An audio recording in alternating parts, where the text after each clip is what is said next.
はい、いよいよレースの受付が、始まりまして、今のところ順調に、まずは受付、保証金払って300ドルですけども、払ってその後インスタレーションですね、保険とかで、あと必要なレースで必要なもの、ビブですね、ビブももらって、はい、これはね、これは T シャツです。はい、も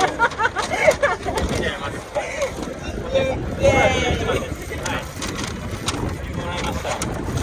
で、今直前で終わったのが、レースですから必見装備ですね。チェックしました。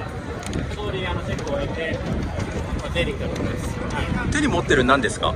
これですか？これはね、今回カヤックセクションが一つあるんですけども、その使うカヤックにつけられるシートですね。これがあるとないとでは全然違うので、はい、これを使うかどうかっていうことで、受付の時に使うチームは使わないチームも多分いると思うんです。これ運ばな自分で運ばなきゃいけないので、そんな重さじゃないですね。あった方がいいです。はい、受け取りました。順調ってことですか？そうですね。はい。この青空と同じように順調でございます。